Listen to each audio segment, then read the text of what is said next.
કે શહેરના દરેક વોર્ડમાં પ્રદેશ કોંગ્રેસ દ્વારા ટીમો બનાવી આગેવાનો પાસે અભિપ્રાય લેશે.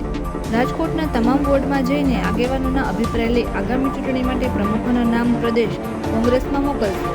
રાજકોટના લોકોને પડતી હાલાકીને લઈને કોંગ્રેસ લડશે. ગુજરાત પ્રદેશ મહામંત્રી.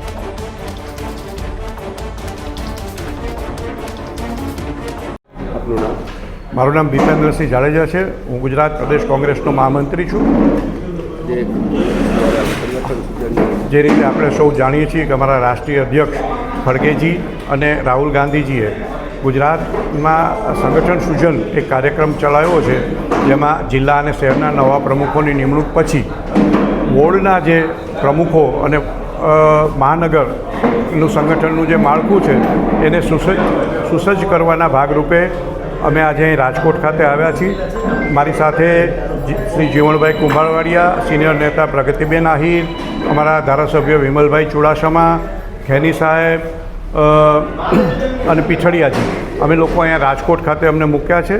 2 દિવસ માટે અમે સમગ્ર રાજકોટના વોર્ડે વોર્ડે જઈ ત્યાંથી બધા જ આગેવાનોને મળી અને એમના પાસેથી અભિપ્રાય મેળવી અને નવા સંગઠનમાં જે લડાયક, જે પક્ષ માટે કામ કરી શકે, દોડી શકે, આવનારા ચૂંટણીના પડકારને ઝીલવા રોડ ઉપર ઉતરી શકે એવા સક્ષમ ઉમેદવારોને વોર્ડથી લઈ અને શહેરના સંગઠનમાં નિમણૂક આપવા માટેનો રિપોર્ટ લઈ અને પ્રદેશ કોંગ્રેસને સુપ્રત કરવા માટે અમે આજે અહીંયા આવ્યા છીએ.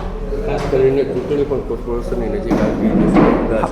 બિલકુલ, જો નિર્ધારિત સમયે ચૂંટણી આવે તો ડિસેમ્બર-જાન્યુઆરીમાં ચૂંટણીઓ ડિક્લેર થશે અને એના જ ભાગરૂપે અમે આ જલ્દીથી અમારું સંગઠન એક વખત થઈ જાય પછી અમે લોકો રોડ પર ઉતરવાના છીએ. પ્રજાના જે કોઈ પ્રશ્નો છે, અત્યારના જે મુખ્યત્વે ભ્રષ્ટાચાર, ખાડા ખબડા, રોડની સમસ્યાઓ છે, સ્ટાફની બધે ઘટો છે, શિક્ષકોની ઘટો છે, આ બધા જ મુદ્દાઓ જે છે આને લઈ અને અમે રોડ ઉપર ઉતરવાના છીએ.